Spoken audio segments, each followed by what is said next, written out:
Hello everyone, welcome to the HardReset channel, and today I'm going to show you how to enable or disable image stabilization mode on the Canon EOS R50 camera.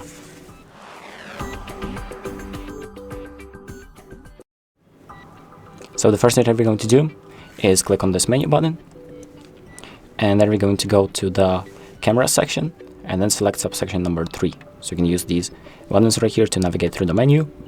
Then once you're in the subsection number 3, select the IS image stabilizer mode, and then click on set to select.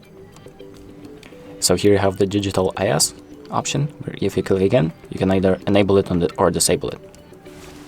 And once you're done with that, you can just click on menu and back out to the options, and then you will see that the options have been automatically applied.